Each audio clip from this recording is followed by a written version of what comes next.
तो प्यारे छात्रों, आप सभी का फिर से एक बार स्वागत है आप लोग का अपने चैनल मूर्ति एकेडमी में। प्यारे छात्रों, आज का जो टॉपिक है वो फिजिक्स का चैप्टर नंबर 3 है। जैसा कि आप लोग जानते हैं कि चैप्टर नंबर 3 है मानव नेत्र या रंग बिरंगा संसार।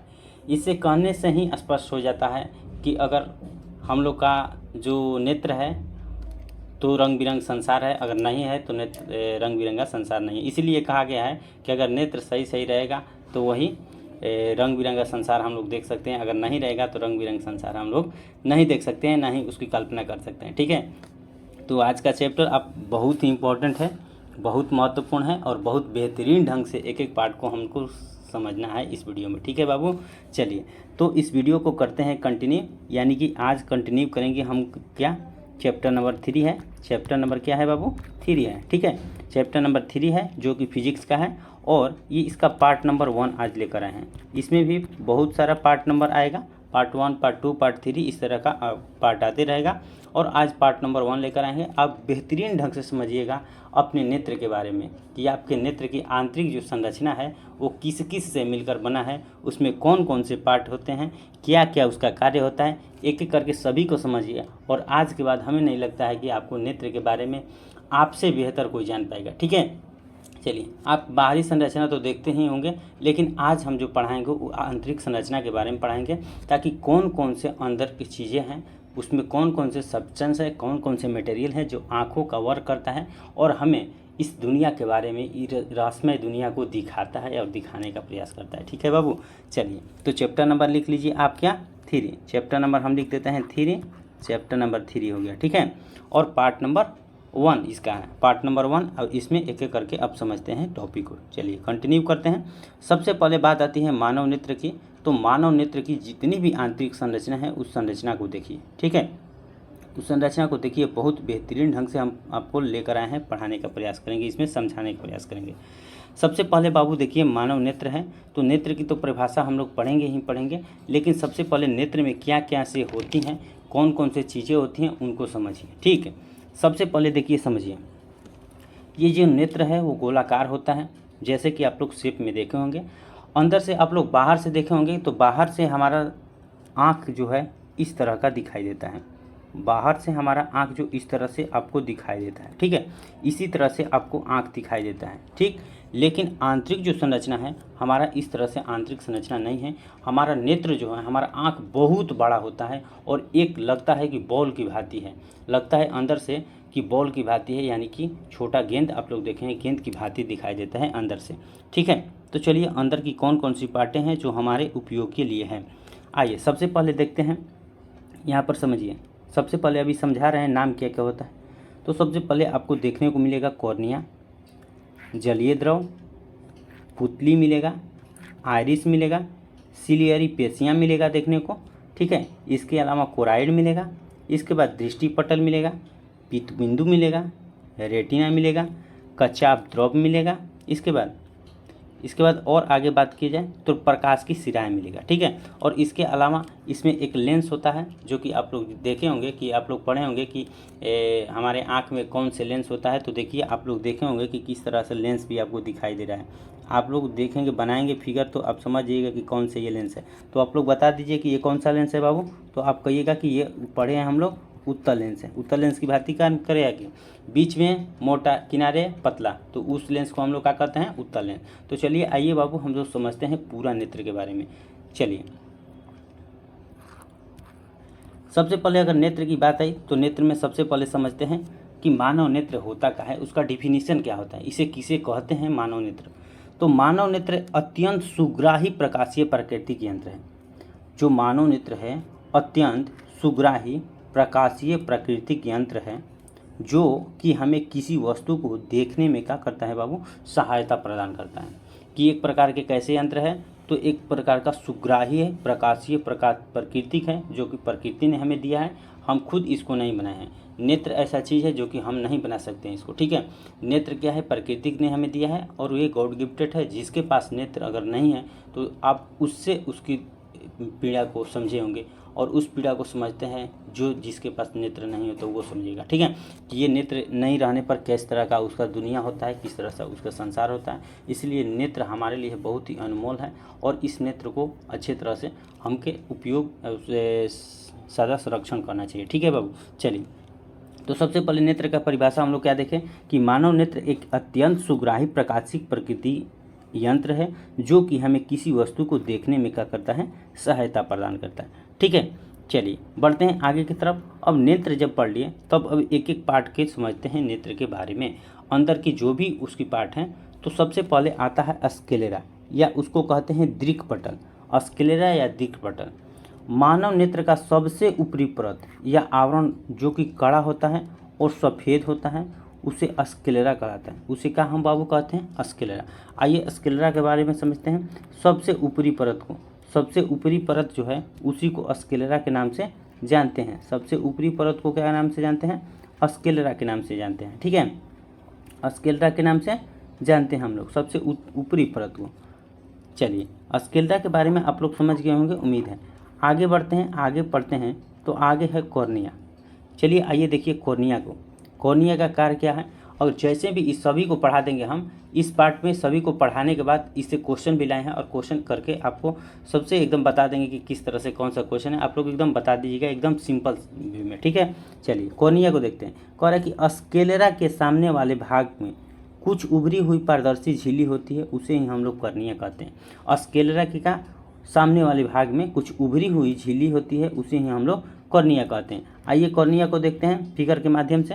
देखिए कॉर्निया यही है, यही कॉर्निया है, यही उभरी हुई का है बाबू संरचना है। देखिए यहाँ भी उभरी हुई संरचना है, इसे ही हम लोग कॉर्निया कहते हैं। ये उभरी हुई आपको संरचना दिखाई दे रहा है ना, यही है हमारा क्या, कॉर्निया है, यही कॉर्निया है।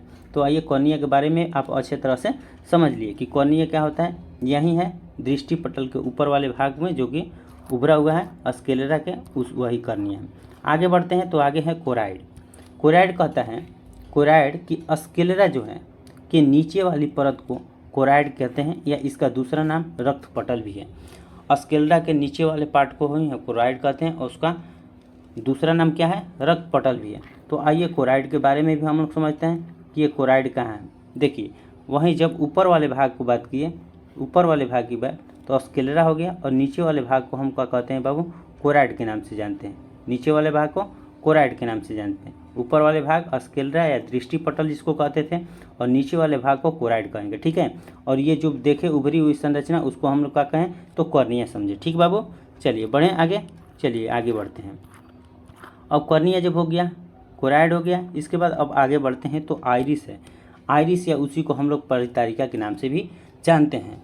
आइरिस कहता है कि कॉर्निया के पीछे एक छिद्र पटल होता है, कॉर्निया के पीछे एक छिद्र पटल होता है, उसे ही हम लोग क्या कहते हैं, आइरिस के नाम से जानते हैं। तो आइए देखते हैं कॉर्निया के पीछे वो कौन से छिद्र है जिसे हम लोग आइरिस या परितारिका के नाम से जानेंगे।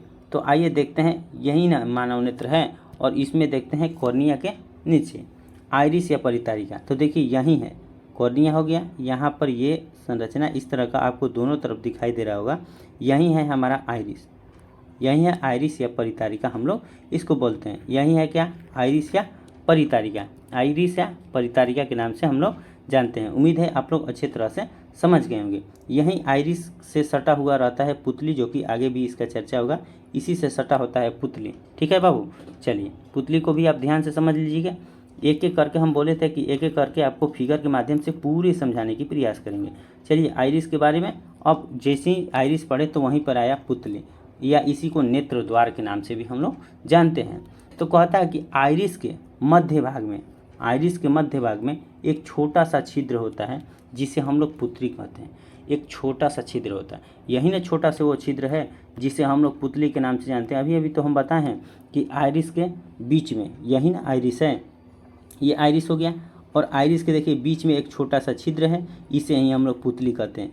समझ गए, इसे ही हम कहते हैं बाबू पुतली के नाम से जानते हैं। चलिए उम्मीद है आप लोग इसको भी अच्छे तरह से समझ लिए होंगे कि पुतली कहाँ होता है। सभी को एक एक करके हम बताने का प्रयास कर रहे हैं, आप लोग उम्मीद है अच्छे तरह से समझ भी रहे होंगे।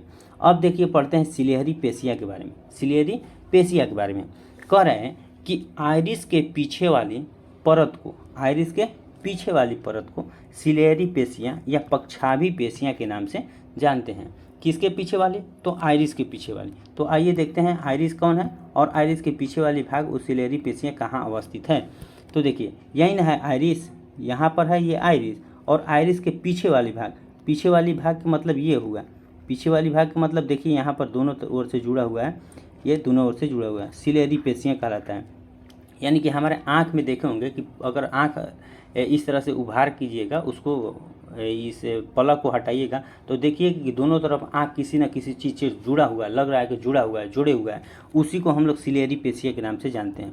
वही जोड़ने वाला चीज़ जो कार्य करता है वही सिलेरी पेशियाँ हैं। देखिए यहाँ पर जोड़ रहा है, इसको क्या कर रहा है बाबू? जोड़ रहा है। यही नेत्र को जो जोड़ रहा है इसी को हम लोग सिलेरी पेशियाँ के नाम से जानते हैं। उम्मीद है ये आप सभी को जान गए होंगे कि कॉर्निया, पुतली, आइरिस और सिलेरी पेशियाँ, इसके बाद दृष्टि पटल भी पढ़ लिए। अब बढ़ते हैं आगे की तरफ। अब आगे पढ़ेंगे तो आगे है पुतली के बाद सिलेरी पेशियाँ, सिलेरी के बाद नेत्र लेंस के बारे में पढ़ेंगे। अगला है पॉइंट नेत्र लेंस। कह रहे कि पुतली के नीचे पारदर्शी और मुलायम पदार्थ को नेत्र लेंस के नाम से जानते हैं। जो पुतली के क्या होता है? नीचे होता है। तो आइए पुतली के नीचे नेत्र लेंस जो होता है उसको देख लेते हैं कि ये पुतली है और पुतली के नीचे जो होता है यहीं पर होता है नेत्र लेंस। यहाँ पर क्या होता है बाबू? नेत्र लेंस होता है। ठीक है, यहीं पर पुतली के नीचे वाले भाग में नेत्र लेंस होता है, उसी को हम लोग क्या बोलेंगे? नेत्र लेंस के नाम से जानेंगे। ठीक है, चलिए बढ़ते हैं आगे की तरफ और आगे देखते हैं आगे क्या है? जलीय द्रव। अगला पॉइंट की अगर बात किया जाए तो अगला पॉइंट है जलीय द्रव। कह रहे कि नेत्र लेंस और कॉर्निया के बीच एक द्रव भरा होता है। द्रव का मतलब लिक्विड पदार्थ होता है और वहीं क्या होता है? भरा होता है। किसके किसके बीच? तो नेत्र लेंस और कॉर्निया के बीच। इस द्रव के कारण नेत्र में आंसू बनते हैं। यही द्रव है जिसके कारण हम लोग अगर रोते हैं तो उसमें क्या करते हैं? आंसू का निर्माण करता है। तो आपको ध्यान देना है, यहाँ से क्वेश्चन बनेगा कि किस द्रव के कारण आंसू बनते हैं, तो आप लोग कहिएगा कि जलीय द्रव के कारण हमारे आँखों में आंसू का निर्माण होता है। तो ये किसके किसके बीच में होता है? तो नेत्र लेंस और कॉर्निया के बीच में, जिसे हम लोग क्या कहते हैं? जलीय द्रव के नाम से जानते हैं। आइए नेत्र लेंस और कॉर्निया को देखते हैं। देखिए यहाँ पर नेत्र लेंस, यहाँ पर ये है नेत्र लेंस है हमारा, जो कि उत्तल लेंस होता है, उत्तल लेंस होता है। चलिए यहाँ पर देखिए नेत्र लेंस यहाँ पर हो गया और इसके बीच में आप लोग देख रहे हैं कि डॉट डॉट डॉट डॉट इस तरह का संरचना है। यही जो है यही बाबू है क्या? जलीय द्रव। यही जलीय द्रव है। कॉर्निया ये हो गया आपका उभरा हुआ संरचना, कॉर्निया हो गया, और ये नेत्र लेंस हो गया। इसके बीच में जो भरा हुआ है ये सब, ये क्या हो गया? यही है जलीय द्रव। क्या है? जलीय द्रव। तो उम्मीद है जलीय द्रव के बारे में भी आप लोग अच्छी तरह से समझ लिए। अब इसके बाद कचाव द्रव आएगा, जो कि ये बीच में पूरा खाली स्थान होता है और इसी में कचाव द्रव का होता है, भरा रहता है। तो आइए इसके बारे में चर्चा करते हैं, कचाव द्रव के बारे में कि कचाव द्रव होता कहाँ है। ठीक है, एक एक करके आप लोग पढ़िएगा। उम्मीद है आप लोग बहुत बेहतर से समझ पाइएगा। और जो लोग कंटिन्यू इस वीडियो में हैं हमें नहीं लगता है कि उसमें कोई प्रकार का उनको दिक्कत हो रहा होगा। ठीक है, आप लोग, उम्मीद है आप लोग कंटिन्यू बने रहिए इस वीडियो के साथ। हम आशा करते हैं कि आप लोग इस वीडियो को देख भी रहे होंगे। ठीक है, चलिए अब है कचाव द्रव या कांच द्रव, जिसको अभी अभी चर्चा की है कचाव द्रव के बारे में कि नेत्र लेंस के पीछे पाए जाने वाले द्रव को ही कचाव द्रव कहते हैं। तो नेत्र लेंस के पीछे पाए जाने वाले द्रव को ही कचाव लेंस कहते हैं, कचाव द्रव के नाम से जानते हैं। तो यही है कचाव द्रव, जो कि अभी अभी चर्चा किए हैं कि नेत्र लेंस है यहाँ पर ये नेत्र लेंस है और इसके पीछे में जितना भी है ये खाली स्थान, इसमें कचाव द्रव क्या होता है बाबू? भरा हुआ रहता है। ठीक है, चलिए उम्मीद है आप लोग इसके बारे में अच्छी तरह से समझ लिए। अब आगे बढ़ते हैं दृष्टि पटल के बारे में, देखते हैं दृष्टि पटल। देखिए सबसे पहले आपको परिभाषा हम देते हैं, इसके बाद पुनः उसको वहाँ पर ले जाते हैं, वहाँ पर पुनः ले जाते हैं ताकि आप बढ़िया से समझ जाएँ, क्योंकि थ्योरी और प्रैक्टिकल होता है तो कोई चीज़ अच्छी तरह से समझ में आता है। इसीलिए हम उस फिगर को बनाए हैं बहुत बेहतरीन ढंग से और आपको एक एक चीज़ एकदम डिफाइन करने का प्रयास किए हैं। ठीक है, चलिए आप लोग अगर शुरू से अंत तक इसको देखिएगा तो यहाँ पर नेत्र से रिलेटेड जितने भी क्वेश्चन बनते हैं उस क्वेश्चन को आप सॉल्व कर लीजिएगा। ठीक है, चलिए अब रेटिना या दृष्टि पटल जिसको कहते हैं, यह मानव नेत्र का सबसे प्रमुख का होता है, अंग होता है। मानव नेत्र का सबसे प्रमुख अगर अंग की बात की जाए तो क्या होता है बाबू? रेटिना होता है, क्योंकि रेटिना ही पर हमारा क्या होता है? प्रतिबिंब बनता है, जिससे हम लोग क्या करते हैं? किसी चीज़ को देख पाते हैं। अगर रेटिना पर प्रतिबिंब नहीं बनेगा तो हम कोई चीज़ को देख नहीं पाएंगे। आगे भी दोष पढ़ेंगे हम लोग, दूरदृष्टि दोष, इसके बाद निकट दृष्टि दोष, ज्यादा दृष्टि दोष, इस तरह का दोष पड़ेंगे तो वहीं रेटिना पर प्रतिबिंब का होता है कि इधर उधर बनने लगता है, जिससे हम लोग का दिखाई नहीं दे पाता है। ठीक है, तो चलिए दृष्टि पटल इसीलिए बहुत इंपॉर्टेंट है, क्योंकि इस पर अगर इमेज नहीं बनेगा तो हम लोग देख नहीं पाएंगे किसी चीज़ को। तो यह मानव नेत्र का सबसे प्रमुख अंग होता है। यह नेत्र का सबसे भीतरी भाग होता है। ठीक है, यह नेत्र का क्या होता है बाबू? सबसे भीतरी भाग होता है। नेत्र का सबसे भीतरी भाग होता है, प्रकाश के प्रति बहुत सुग्राही होता है। इस रेटिना से दो तंतु जुड़े होते हैं, एक पहला शंकु और दूसरा क्या होता है? छड़ जुड़ा होता है। रेटिना से दो तंतु जुड़े होते हैं, पहला क्या होता है? शंकु और दूसरा छड़ जुड़ा होता है। ये दोनों क्या करते हैं? तंतु एक दृक तंत्रिका के माध्यम से मस्तिष्क को बनने वाले, मस्तिष्क में जो भी प्रतिबिंब बनता है या संवेदना का करता है, पहुंचाने का कार्य करता है। कौन कौन? तो शंकु और छड़। शंकु और छड़ क्या करता है कि मस्तिष्क में किस तरह का कोई भी संवेदना है, कोई प्रकाश, कोई भी चीज़ आँख से रिलेटेड बताने का, इन्फॉर्मेशन देने का कार्य करते हैं। आप लोग उम्मीद है समझे होंगे। चलिए आइए फिगर के माध्यम से इसको भी देखते हैं कि रेटिना होता कहाँ है, रेटिना कहाँ होता है और प्रतिबिंब कहाँ बनता है। देखिए इसके जस्ट सामने यहीं पर होता है, इसके जस्ट सामने होता है। यहाँ पर देख रहे हैं आपको कोई डॉट लाइन यहाँ पर किया हुआ है, यही है रेटिना। यहीं है क्या बाबू? रेटिना। और इसी पे प्रतिबिंब बनता है। यहीं आगे दृष्टि दोष पड़ेंगे तो यहीं पर प्रतिबिंब बनेगा, तो कभी इधर बन जाएगा और कभी इधर बन जाएगा। इस तरह से प्रतिबिंब बन जाएगा, कभी बाहर बन जाएगा, कभी अंदर बन जाएगा, जिससे हम लोग को क्या करता है? नहीं देख पाते हम। तो उसके लिए उपचार उसका होता है और उस तरह का लेंस लगाया जाता है, तो हम लोग किसी वस्तु को देख पाते हैं। ठीक है, तो वही आप लोग उम्मीद है रेटिना के बारे में अच्छी तरह से समझ लिए कि रेटिना होता क्या है। यही है डॉटेड लाइन जो है यहाँ पर दिख रहे हैं आप लोग, रेटिना। जहाँ पर इसका प्रतिबिंब बनेगा वहीं क्या है? रेटिना है। ठीक है, चलिए आगे बढ़ते हैं। और एक प्रकाश सिरा है जिसके माध्यम से हम लोग कोई चीज़ों को क्या करते हैं? देखते हैं। यहाँ पर प्रकाश सिरा है बाबू। ठीक है, उम्मीद है आप लोग इसको भी अच्छी तरह से समझ लीजिए, ताकि आपके लिए बहुत ही उपयोगी होगा। अब चलिए बढ़ते हैं। अब इससे रिलेटेड क्वेश्चन किए हैं, इस पार्ट में क्वेश्चन भी इससे रिलेटेड लिए हैं, ताकि आपको जो भी कन्फ्यूजन होगा इस क्वेश्चन के माध्यम से भी हम दूर कर देंगे। पहला क्वेश्चन हम लिए हैं कि नेत्र में प्रकाश कहाँ प्रवेश करता है। तो नेत्र में आप देखें हैं कि प्रकाश कहाँ प्रवेश कर रहा है, तो कॉर्निया में प्रकाश प्रवेश कर रहा है। तो नेत्र में सबसे पहले प्रकाश कहाँ प्रवेश करेगा? तो कॉर्निया में प्रवेश करेगा। ठीक है, चलिए अगले क्वेश्चन की बात किया जाए तो अगला क्वेश्चन है कि अस्पष्ट नेत्र की न्यूनतम दूरी क्या है। तो अस्पष्ट नेत्र की न्यूनतम दूरी 25 सेंटीमीटर होता है। कितना सेंटीमीटर? तो 25 सेंटीमीटर होता है। अगर वहीं डाइएप्टर में बात किया जाए तो क्या होता है? 4 डाइएप्टर। क्यों होता है कि 100/25 लिखते हैं, 100/25, इसके बाद 25 से होके 4 डाइएप्टर होता है। ठीक है बाबू, 4 डाइएप्टर होता है। तो उम्मीद है आप लोग इसको भी अच्छी तरह से समझ लीजिए। इसके बाद न्यूमेरिकल क्वेश्चन, जब न्यूमेरिकल सेक्शन चलेगा तो उसमें भी इसकी चर्चा हम करेंगे। अगला है कि रंगों से मतलब नेत्र के किस भाग से होता है, माने किस भाग से रंग का होता है, इन्फॉर्मेशन देता है, यानी कि रंग का मतलब होता है तो वो आइरिस भाग से होता है, आइरिस से रिलेटेड होता है। ठीक है, नेक्स्ट क्वेश्चन है कि नेत्र में कौन सा लेंस होता है। तो अभी चर्चा उसका किए हैं, जब हम नेत्र लेंस पढ़ा रहे थे तो उसमें चर्चा किए थे कि कौन सा लेंस होगा बाबू। तो उत्तल लेंस होता है। उत्तल लेंस में भी हम लोग क्या करते हैं? नेत्र में उत्तल लेंस मौजूद रहता है। अगला क्वेश्चन कह रहा है कि नेत्र में कैसा प्रतिबिंब बनता है। तो देखिए प्रतिबिंब कैसा बनेगा, तो आँखों का प्रतिबिंब कैसा बनेगा? वास्तविक बनेगा। और क्या बनेगा? उल्टा बनेगा। कोई भी प्रतिबिंब नेत्र पर बनेगा तो वास्तविक बनेगा और उल्टा बनेगा। ठीक है, चलिए अगला क्वेश्चन कह रहे कि पुतली का जो रंग है काला क्यों होता है। पुतली का जो रंग है वो काला क्यों होता है। तो उसका कारण है कि क्योंकि पुतली का प्रकाश का परिवर्तन नहीं करने देता है। पुतली जो है प्रकाश का परिवर्तन नहीं होता है उसमें। देखिए आँख है, तो मान लेते हैं कि ये हमारा आँख हो गया, ये हमारा क्या हो गया बाबू? आँख हो गया। यहाँ पर आँख हो गया। तो आँख का करता है ना कि इसमें प्रकाश जैसे ही प्रवेश करता है तो इस प्रवेश को अपवर्तन नहीं होने देता है, इसी में क्या कर देता है? रख लेता है, यानी कि बाहर नहीं करता है। तो इसीलिए उसका क्या होता है? काला होता है कि प्रकाश का परिवर्तन नहीं होता है, वो अवशोषण कर लेता है। अवशोषण का मतलब अपने अंदर क्या कर देता है? रख लेता है। ठीक है, चलिए अगले क्वेश्चन की बात किया जाए तो कह रहा है कि मानव नेत्र के किस भाग पर प्रतिबिंब बनता है। तो अभी ना चर्चा किया है कि रेटिना बहुत ही हमारे लिए क्या है? उपयोगी है, क्योंकि रेटिना पर ही हम लोग का क्या बनता है?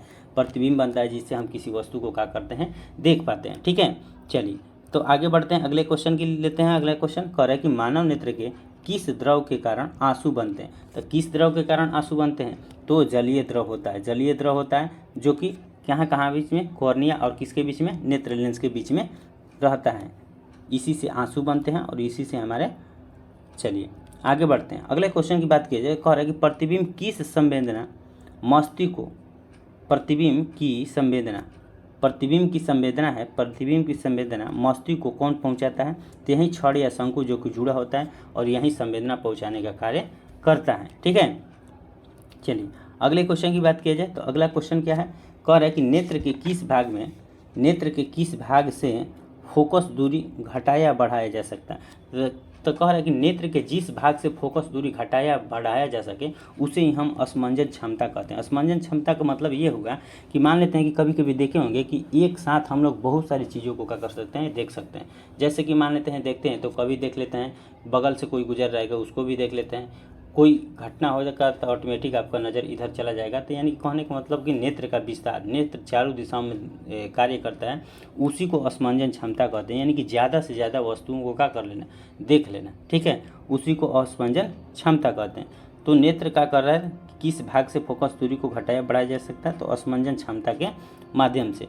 चलिए अगला क्वेश्चन है पीत बिंदु, और पीत बिंदु को करेंगे हम अगले क्लास में, पीत बिंदु अगले क्लास में, और इसकी चर्चा भी अगले क्लास से होगा। ठीक है, उम्मीद है आप लोग अच्छी तरह से नेत्र के बारे में जो भी लेक्चर यहाँ पर हुआ उसको अच्छी तरह से समझ गए होंगे।